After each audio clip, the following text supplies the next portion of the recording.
Down goes number 2. That's right. Down goes number 2. The West Virginia Mountaineers, Bob Huggins' gritty group knocks off the number 2 Ohio State Buckeyes, and they do it in Ohio, in Cleveland, Ohio. And West Virginia gets its biggest victory, obviously, of this season, but also biggest victory for the program in years and biggest statement win Bob Huggins has had in years. And yes, that's even over the recent victories over Kansas. This is another edition of Mike Drop here on Pittsburgh Sports Live. I am your host, Mike Asti, and this one's a WVU Hoops edition here of Mike Drop on Pittsburgh Sports Live and also WVSportsNow.com.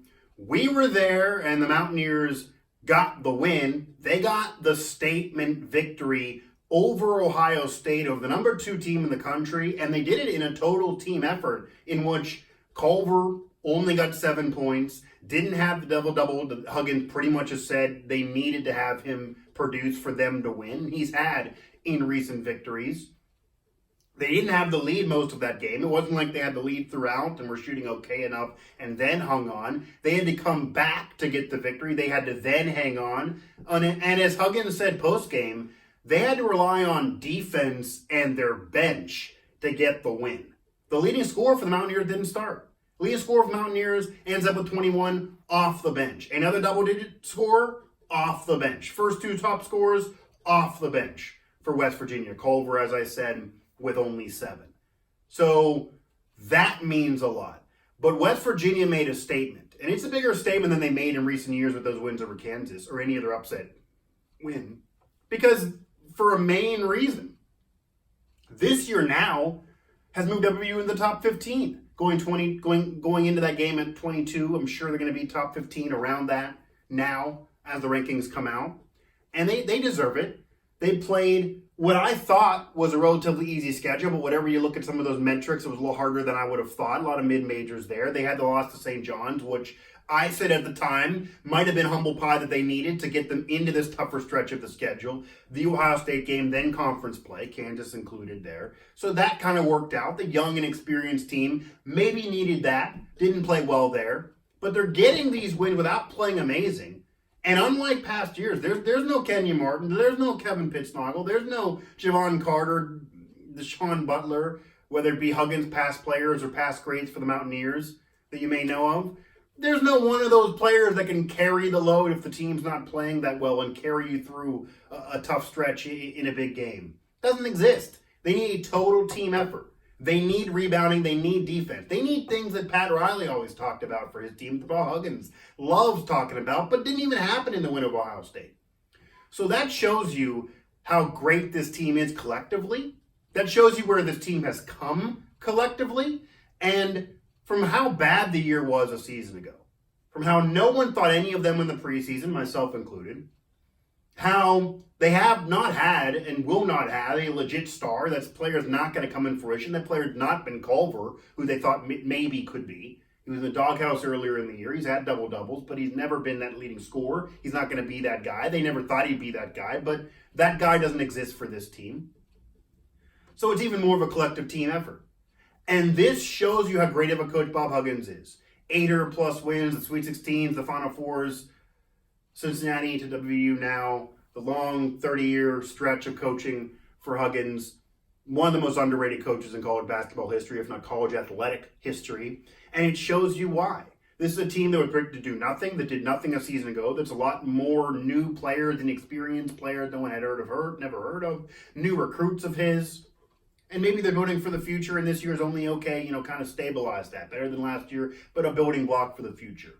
That would have been fine for many. No. This is going to be a season that's going to get you in the top 15 at one point or another, regardless of what happens the rest of the season, conference play, regardless of a tournament berth.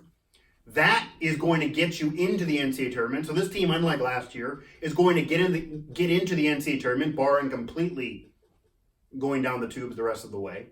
To even be at top 15 at any point from where they were coming into the year, the fact they don't have a star, and they're doing it with a win over a number 2 without even a great effort, the bench having to do it, defense having to do it. And those wins in recent years were either in years that didn't mean anything, a year where they beat Kansas and didn't even make the NCAA tournament, or you're beating Kansas even as number 2, and you're still a good team. You're number 11, they're number 2. You had that recent victory in 2017, I believe. You're a top 15 team. You're a good team coming in. This Mountaineer team, yes, they're ranked 22, but they were inexperienced. They weren't ranked anything the week prior, and they barely were in the rankings. And they get a win over number 2 Buckeyes. That's much better than number 11 team getting a win over a conference rival you see all the time. You maybe could expect those, and they kind of also sour when you lose to that team in the Big 12 championship game in the tournament. This is a team where there's no revenge to be had, unless somehow you meet in the NCAA tournament.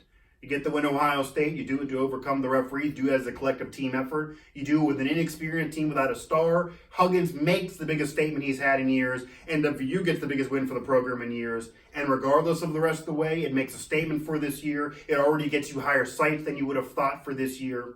And it shows you just how great of a coach Huggins is. Now, for a little aside before I close the chapter on this one, the win's big because of the statement it makes, because of what it could mean for this year, because of the security of probably getting you in the NCAA tournament because of the win, and because it is against the number 2 team in the country. And the referees certainly didn't help you. But that's it.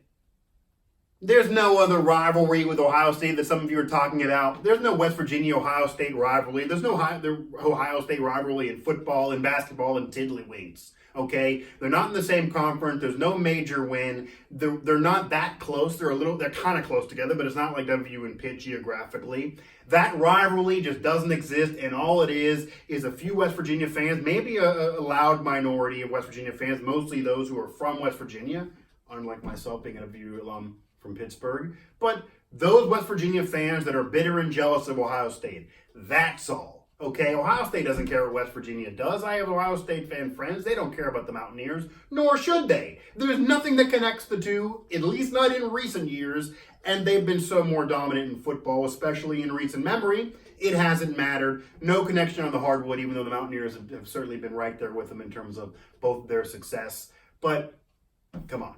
It's number 2 team in the country. It's a statement for the coach and for the program, but not because of any made-up rivalry. Want to make sure to remind you to hit us up throughout the entire family of networks here. Pittsburgh Sports Now, Pittsburgh Hockey Now, Pittsburgh Soccer Now, Steelers Now, as we will take you through either of the playoffs, depending on where things shake out. And you maybe already know that when you listen to this one or watch. Or into the offseason with getting into the draft, mini camp, training camp, throughout next season there, SteelersNow.com. Of course, follow us all through social, Pittsburgh Sports Live on Facebook, PGH Sports Live on Twitter, at WV Sports Now on Twitter. You can find myself there at Mike Asti 11 there on the nameplate on Twitter. And of course, click the subscribe button below the channel here, below the video, to make it easier for us to get the content to you and help us throughout the family of networks. But again, West Virginia makes the statement. There's no rivalry there, but it is the win of Ohio State. It is the biggest win Huggins has had for the program in years, as well as the biggest win for the program in years. And now, kind of a program that's playing with house money the rest of the year, already well over expectations coming into this season.